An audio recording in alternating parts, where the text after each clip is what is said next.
दोस्तों, अगर आपके आधार में आपका एड्रेस गलत दिया हुआ है तो उसे आप चेंज कैसे कर सकते हैं, वो भी बिना प्रूफ के इस वीडियो में पूरा जानकारी बताने वाला हूं। सो नमस्कार दोस्तों, मेरा नाम है कैलाश, आप देख रहे हैं नेट मास्टर। तो चलिए दोस्तों वीडियो को शुरू करते हैं। दोस्तों, आपको गूगल पर आना है। गूगल पर आने के बाद आपको क्रोम ब्राउज़र को ओपन करना है। क्रोम ब्राउज़र को ओपन करने के बाद सिंपल यहाँ पर आके आपको UIDAI लिख के आपको इंटर कर देना है। उसके बाद यहाँ पे आप लोग देख पा रहे हैं, आपको UIDAI के ऑफिशियल वेबसाइट आपको नज़र आएगा। सिंपल इसके ऊपर आपको क्लिक कर देना है।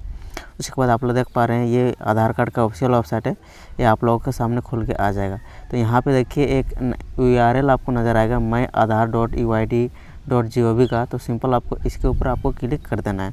अब एक नया वेबसाइट पे आप रिडायरेक्ट हो जाओगे। उसके बाद सिंपल यहाँ पे आपको आधार से रिलेटेड जितने भी सर्विस है उसको यूज करने के लिए सिंपल यहाँ पे आपको लॉगिन करना पड़ेगा। तो यहाँ पे लॉगिन का ऑप्शन मिल रहा है, सिंपल आपको लॉगिन के ऊपर आपको क्लिक करना है। तो चलिए मैं लॉगिन के ऊपर क्लिक कर देता हूँ। उसके बाद सिंपल यहाँ पे आपको अपना आधार नंबर और ये जो कैप्चा है ये आपको यहाँ पे फिलअप कर देना है। उसके बाद आपको यहाँ पे सेंड OTP के ऊपर आपको क्लिक कर देना है। चलिए मैं सेंड OTP के ऊपर मैं यहाँ पे क्लिक कर देता हूँ। दोस्तों, आप लोग यहाँ पे देख पा रहे हैं OTP जनरेट सक्सेसफुल का ऑप्शन दिखाई पड़ रहा है। अब आपके स्मार्टफोन पे एक OTP जाएगा, उस OTP को आपको यहाँ पे भर देना है। दोस्तों, जो मेरे मोबाइल में जो OTP आया था उसको मैंने यहाँ पे भर दिया है। उसके बाद सिंपल आपको लॉगिन के ऊपर आपको क्लिक कर देना है। तो आप सक्सेसफुल UIDAI के डैशबोर्ड पे लॉगिन हो जाओगे। जैसे कि आप लोग देख पा रहे हैं, मैं सक्सेसफुल यहाँ पे लॉगिन हो चुका हूँ। यहाँ पे आपको आइकन दिखाई पड़ रहा है, इसके ऊपर जब आप क्लिक कीजिएगा तो यहाँ पे आपका आधार दिखाई पड़ेगा। और अगर आप फिलिप के ऊपर क्लिक कीजिएगा तो आपका पिछला आधार कार्ड का जो भी एड्रेस है वो आपको यहाँ पे दिखाई पड़ेगा। तो दोस्तों, अब आप अपना एड्रेस को कैसे चेंज कर सकते हैं, कैसे बदल सकते हैं, चलिए मैं अब आप लोगों को पूरा प्रोसेस दिखा देता हूँ। तो यहाँ पे आप लोग देख पा रहे हैं, अपडेट आधार ऑनलाइन का ऑप्शन दिखाई पड़ रहा है। सिंपल आपको इसके ऊपर आपको क्लिक कर देना है। उसके बाद आप लोग देख पा रहे हैं, आपको यहाँ पे कुछ जानकारी दिया जा रहा है, तो आप इसे पढ़ सकते हैं। चलिए नीचे आपको स्वाइप होना है और यहाँ पे आपको प्रोसेस टू अपडेट आधार के ऊपर आपको क्लिक कर देना है। जैसे इसके ऊपर आप क्लिक करोगे तो कुछ इस तरह का आपको पेज नज़र आएगा। यहाँ पे आपको साफ साफ दिखाया जा रहा है कि आप क्या क्या यहाँ से चेंज कर सकते हैं। जैसे अपना नाम भी बदल सकते हैं, डेट ऑफ बर्थ और जेंडर और एड्रेस। मैं सभी का कमेंट करूँगा तो मैं बारी बारी से सभी का मैं आप लोगों को बता दूंगा। तो आप क्या क्या चेंज करना चाहते हैं वो कमेंट में ज़रूर बताइएगा, ताकि मैं उससे रिलेटेड एक डेडिकेटेड वीडियो आप लोगों को बना के दूँ। तो यहाँ पे आप लोग देख पा रहे हैं, एड्रेस इस वीडियो में बता रहा हूँ। तो सिंपल आपको एड्रेस के ऊपर आपको क्लिक करना है और प्रोसेस टू अपडेट आधार के ऊपर आपको क्लिक कर देना है। तो अगला पेज कुछ इस तरह का आएगा। तो दोस्तों, यहाँ पे आप लोग देख पा रहे हैं, जो भी आपका एड्रेस है वो यहाँ पे आपको दिखाई पड़ेगा। जो आपके आधार कार्ड में अभी है वो वाला यहाँ पे आपको नज़र आएगा। सिंपल नीचे आप स्वाइप करोगे तो यहाँ पे आपको देख पा रहे हैं, डिटेल टू बी अपडेटेड, यानी कि क्या आप अपडेट कराना चाहते हैं उसका डिटेल यहाँ पे आपको भरना है। तो चलिए इन डिटेल को कैसे आप भर सकते हैं पूरी आसानी से मैं आप लोगों को अभी बता देता हूँ। तो यहाँ पे केयर ऑफ में आपको अपना हस्बैंड नेम या तो फादर नाम यहाँ पे आपको डालना है। तो यहाँ पे आप केयर ऑफ में अपना फादर नाम आपका जो भी है, तो यहाँ पे आपको केयर ऑफ में आपका फादर नाम यहाँ पे जो भी है वो यहाँ पे आप डाल सकते हैं। उसके बाद यहाँ पे हाउस बिल्डिंग अपार्टमेंट नंबर में यहाँ पे आपका कोई भी घर का नंबर है, तो सिंपल आपका जो भी घर का नंबर है वो यहाँ पे आप डाल सकते हैं। उसके बाद स्ट्रीट रोड 9, यानी कि कोई भी अगर आपका रास्ता है तो उस रास्ता का नाम यहाँ पे आप डाल सकते हैं। उसके बाद यहाँ पे देख पा रहे हैं, एरिया लोकेलिटी सेक्टर, अगर आपका कोई एरिया का नाम है तो यहाँ पे आप उसे डाल सकते हैं। लैंडमार्क में आप अपना लैंडमार्क में हो सके आपका मंदिर का नाम हो गया या स्कूल का नाम हो गया, जो प्रचलित कोई उसे आपके आसपास में है जगह, तो उस चाहे मंदिर हो गया या स्कूल हो गया या कोई भी ऐसा संस्थान है तो उसका उस स्थान का नाम यहाँ पे आप दोगे। जैसे कोई बाज़ार हो गया तो उसका यहाँ पे आप दे सकते हो लैंडमार्क में। पिन कोड पे यहाँ पे अपना पिन कोड आपका जो भी है वो आपका अपना पिन कोड डाल करना। जैसे डेमो के लिए मैं कोई भी यहाँ पे पिन कोड डाल के इंटर करता हूँ, तो यहाँ पे देख पा रहे हैं। उसके बाद विलेज सेलेक्ट करने का आ जाएगा।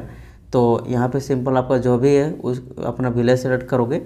उसके बाद आप लोग देख पा रहे हैं, अपने आप यहाँ पे अपना डिस्ट्रिक्ट ले लेगा, अपना स्टेट ले लेगा, यानी कि सब कुछ अपने आप फिल हो जाएगा हिंदी और इंग्लिश में। आपको कुछ भी भरने की कोई भी ज़रूरत नहीं पड़ेगा। तो एक बार आपको सही से चेक करना है, क्योंकि यही जानकारी अब आपके आधार में आने वाला है। तो जितने भी जानकारी है आपने यहाँ पे भरे हैं, सब कुछ आपको सही एक बार चेक कर लेना है। तो दोस्तों, नीचे आपको स्वाइप होना है। नीचे स्वाइप होने के बाद यहाँ पे आप लोग देख पा रहे हैं, आपको सपोर्टिंग डॉक्यूमेंट्स टाइप को आपको पूछ रहा है। तो इसके ऊपर जैसे ही आप सेलेक्ट करोगे तो यहाँ पे देख पा रहे हैं बैंक पासबुक आ रहा है। अगर इनमें से आपके पास कोई सपोर्टिंग डॉक्यूमेंट्स है प्रूफ के लिए तो आप दे सकते हैं, लेकिन अगर इनमें से आपका कोई भी डॉक्यूमेंट्स नहीं है तो भी आप एड्रेस को चेंज करा सकते हैं। इसीलिए मैं ये वीडियो आप लोगों को बता रहा हूँ। तो जैसे कि देख पा रहे हैं वोटर ID कार्ड है, वाटर बिल है, अगर इनमें से कोई भी डॉक्यूमेंट्स आपके पास है तो आप सिलेक्ट कर सकते हैं। अगर कोई भी डॉक्यूमेंट्स नहीं है तो आपको टेंशन लेने की कोई भी ज़रूरत नहीं है। यहाँ में से अगर नहीं है तो सिंपल आपको फिर से गूगल को ओपन करना है। गूगल को ओपन करने के बाद सिंपल यहाँ पे आपको लिखना है आधार सपोर्टिंग डॉक्यूमेंट्स, ये आपको लिख के गूगल पे आके सर्च करना है। तो यहाँ पे आप लोग देख पा रहे हैं list of acceptable supporting documents का ऑप्शन आपको दिखाई पड़ रहा है UIDAI। तो यहाँ पे देखिए आपका जो ये URL है यो UIDAI.gov का होना चाहिए और list of acceptable supporting documents का आपको यहाँ पे मिल रहा है। तो सिंपल आपको इसके ऊपर क्लिक करोगे तो इस फॉर्म का लिंक भी इस वीडियो के डिस्क्रिप्शन पर दे दूंगा ताकि डायरेक्ट इस फॉर्म को आप डाउनलोड कर सकते हैं। तो अब इसको भरना कैसे है वो मैं आप लोगों को चलिए दिखा देता हूँ। इस फॉर्म को आपको प्रिंट आउट करके ऑफलाइन पेन से आपको इसको भरना है। तो बहुत छोटा सा फॉर्म है, यहाँ से आपको यहाँ तक आपको भरना है और यहाँ पे पूरा डेमो भी दिखाया गया है कि कैसे आप इस फॉर्म को भर सकते हैं। तो सिंपल चलिए यहाँ पे मैं आप लोगों को दिखा देता हूँ कैसे आपको भरना है। तो सिंपल यहाँ पे आपका आधार नंबर डालना है, अपना नाम डालना है और आपका जो भी एड्रेस आपने भरा था वो पूरा एड्रेस, लैंडमार्क हो गया, एरिया हो गया, सिटी हो गया, पोस्ट ऑफिस हो गया, यहाँ पे डिस्ट्रिक्ट हो गया, स्टेट हो गया और पिन कोड हो गया, यहाँ पे डेट ऑफ बर्थडे आपका डालना है और यहाँ पे सिग्नेचर करना है और यहाँ पे आपको फ़ोटो चिपका के यहाँ पर भी सिग्नेचर आपको करना है क्रॉस। और यहाँ पे आप लोग देख पा रहे हैं एक बढ़िया ऑप्शन आपको मिल रहा है chancellor detail to field by जी चांसलर ओनली, यानी कि आपके जो स्कूल के जो भी मास्टर रहेंगे या आपके पंचायत के जो भी सरपंच मुखिया रहेंगे उसका डिटेल यहाँ किन्हीं एक को भरना है। अगर आप मास्टर का भर रहे हैं तो मुखिया की कोई भी ज़रूरत नहीं है। तो आपके स्कूल में जो भी प्रधानाध्यापक होंगे, जो सरकारी टीचर होते हैं, उनका नाम यहाँ पे भरना है। उसका यहाँ पे आप लोग देख पा रहे हैं, यानी कि वो उसके पास जाइएगा तो वो खुद ब खुद ये भर देंगे। अब चलिए मैं डिटेल में बताता हूँ कि कैसे कैसे यहाँ पे भरना है। सबसे पहले डेट यहाँ पे भरना है, उसके बाद रेजिडेंस के ऊपर टिक करना है, अपडेट रिक्वेस्ट के ऊपर क्लिक करना है, अपना आधार नंबर डालना है, उसके बाद यहाँ पे फ़ोन नाम डालना है, उसके बाद एड्रेस यहाँ पे आपको जैसे कि देख पा रहे हैं। इसी तरह आपको नियर उयर का जो भी यहाँ है सब कुछ यहाँ पे आपको भरना है। विलेज में अपना गांव का नाम भरना है, पोस्ट ऑफिस भरना है, स्टेट में आपको यहाँ पे अपना स्टेट लिखना है, उसके बाद पिन कोड में आपका जो भी पिन कोड है वो डालना है। डेट ऑफ बर्थ में यहाँ पे आपका जो भी डेट ऑफ बर्थ है वो डालना है, यहाँ पे साइन करना है। उसके बाद यहाँ पे फ़ोटो चिपका के भी यहाँ पे आपको साइन करना है। उसके बाद नीचे यहाँ पे चांसलर डिटेल में आपको सरकारी जो भी है उस सरकारी टीचर का नाम डाल देना है। उसके बाद यहाँ पे आप लोग देख पा रहे हैं जो भी है उसका जो भी पद है वो खुद भर लेंगे। उसके बाद मोबाइल नंबर है तो मोबाइल नंबर यहाँ पे आपको भरना है। उसके बाद सिंपल यहाँ पे वो सिग्नेचर करेंगे, अपना स्कूल का जो भी मोहर है वो स्टाम्प यहाँ पे लगाएंगे।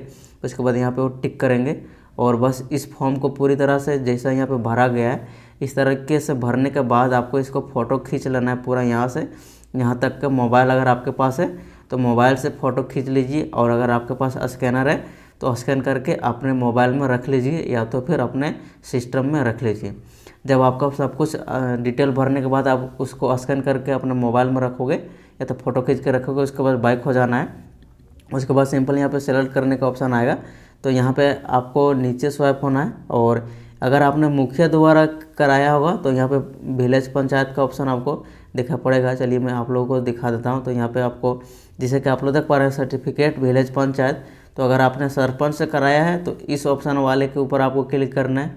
और अगर आपने एजुकेशनल इंस्टीट्यूट से कराया है, जैसे कि यहाँ पे आप लोग देख पा रहे हैं एजुकेशनल इंस्टीट्यूट का ऑप्शन आपको दिखाई पड़ेगा कहीं ना कहीं। तो चलिए मैं आप लोगों को दिखा देता हूँ कि एजुकेशनल इंस्टीट्यूट यहाँ पे आप लोग देख पा रहे हैं ID card issued by educational institute, तो इस वाले ऑप्शन के ऊपर आपको क्लिक कर देना है। तो सिंपल आपको इसके ऊपर आपको क्लिक करना है और ओके के ऊपर आपको क्लिक कर देना है। उसके बाद यहाँ पे देख पा रहे हैं view detail and upload documents के ऊपर आपको क्लिक कर देना है और कंटिन्यू टू अपलोड के ऊपर आपको क्लिक कर देना है। उसके बाद सिंपल यहाँ पे जो भी आपने स्कैन करके अभी रखा था उस डॉक्यूमेंट्स को आपको उस डॉक्यूमेंट्स के ऊपर आपको क्लिक करके ओपन के ऊपर आपको क्लिक कर देना है। यहाँ 100% आ जाएगा, मतलब कि आपका डॉक्यूमेंट्स अपलोड हो चुका है। इसका जेपीजी फॉर्मेट और पीडीएफ फॉर्मेट सब कुछ यहाँ पे सक्सेसफुल है, तो आप किसी भी फॉर्मेट में यहाँ पे अपलोड कर सकते हैं। उसके बाद सिंपल सारा डॉक्यूमेंट्स अपलोड करने के बाद सिंपल आपको नेक्स्ट के ऊपर आपको क्लिक कर देना है। जैसे ही आप नेक्स्ट के ऊपर आपको क्लिक करेंगे तो इस तरह का पेज आपको नज़र आएगा।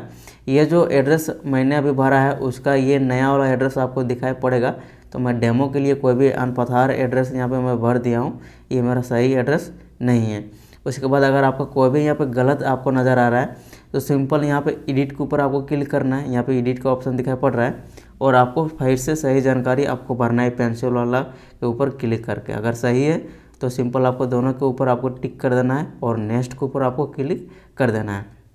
उसके बाद यहाँ पे आप लोग देख पा रहे हैं आपको पैसे कटाना पड़ेगा, तो यहाँ पे आई एग्री के ऊपर आपको क्लिक करना है। उसके बाद मेक पेमेंट के ऊपर आपको क्लिक कर देना है। अब मैं आप लोगों को बताना चाहूँगा कि यहाँ पे पेमेंट मेथड खुल के आ जाएगा। 50 रुपये का आपको पेमेंट करना पड़ेगा, यहाँ पे आप लोग देख पा रहे हैं। तो अगर आपके पास ATM कार्ड है तो सिंपल ATM कार्ड का डिटेल यहाँ पे डाल दीजिएगा। अगर आपके पास पेटीएम आप यूज करते हैं तो आप पेटीएम के थ्रू भी आप कर सकते हैं। तो पेटीएम से कटाने के लिए नीचे आपको पेटीएम का भी ऑप्शन आपको दिखाई पड़ रहा होगा। तो दोस्तों अगर आप वॉलेट के थ्रू से पेमेंट करना चाहते हैं, जैसे कि पेटीएम हो गया, फ़ोनपे हो गया, UPI के थ्रू से, तो सिंपल वॉलेट के ऊपर क्लिक करने के बाद यहाँ पे आप लोग देख पा रहे हैं फ़ोनपे का भी यहाँ पे ऑप्शन दिखाया दिया गया है। तो यहाँ पे अपना UPI ID डालोगे, उसके बाद वेरीफाई के ऊपर क्लिक करोगे तो आपके फ़ोनपे में रिक्वेस्ट चला जाएगा, वहाँ से आप पिन डाल के आप इस तरीके से भी पेमेंट कर सकते हैं। अगर आपका पैसा सक्सेसफुल आप कटा दोगे, सक्सेसफुल आपका पेमेंट हो जाएगा, तो ट्रांजैक्शन स्टेटस में आपको सक्सेस का ऑप्शन आपको दिखाई पड़ेगा और अमाउंट में आपको 50 रुपये का यहाँ पे आप लोग देख पा रहे हैं। इस तरह का पेज खुल के आप लोगों के सामने आ जाएगा। अब मैं आप लोगों को बताना चाहूँगा कि डाउनलोड एक्नॉलेजमेंट का आपको ऑप्शन दिखाई पड़ रहा है। तो सिंपल इसको आपका जो भी रिसीविंग आपको दिया जाएगा पेमेंट का किए हैं, उसे यहाँ पे सिंपल डाउनलोड के ऊपर क्लिक कीजिएगा तो इस तरह का आपके पास एक्नॉलेजमेंट PDF में डाउनलोड हो जाएगा आपके मोबाइल पर। उसके बाद यहाँ पे सिंपल आपको आधार नंबर में आपका आधार नंबर दिखेगा और यहाँ पे आपको URN नंबर दिया गया है, इससे आप स्टेटस भी पता लगा सकते हैं। अमाउंट पेड में आपको 50 रुपये का अमाउंट देखने को मिल रहा है और यहाँ पे आप लोग देख पा रहे हैं कि सब कुछ यहाँ पे आपको जानकारी दिया जा रहा है कि यहाँ पे आप लोग देख पा रहे हैं SSUP रिक्वेस्ट टाइप क्या है, ऑनलाइन है। तो यहाँ पे आपको ऑनलाइन का भी ऑप्शन आपको दिखाई पड़ रहा है। उसके बाद मैं आप लोग को बताना चाहूँगा कि आपको 1 सप्ताह से 15 दिन आपको वेट करना है। उसके बाद आपके घर बिल्कुल नया वाला आधार कार्ड आपके पास आ जाएगा। उसका स्टेटस पता करने के लिए सिंपल इसी डैशबोर्ड पे आपको वापस आना है और जितने भी रिक्वेस्ट आपने आधार से रिलेटेड डाले हैं सब कुछ यहाँ पे आपको नज़र आएगा। तो देख पा रहे हैं पूरा स्टेटस यहाँ पे आपको कंप्लीट तक अगर साइन बना हुआ आ जाएगा तो इसका मतलब है कि आपका एड्रेस सक्सेसफुल ऑनलाइन ही अपडेट हो जाएगा, यानी कि हो चुका है। तो इस तरीके से आप स्टेटस भी पता लगा सकते हैं। आई होप कि ये वीडियो आपको पसंद आया होगा, तो इस वीडियो को लाइक कर देना और आप लोगों ने हमारे चैनल को सब्सक्राइब नहीं किया है तो ज़रूर सब्सक्राइब कर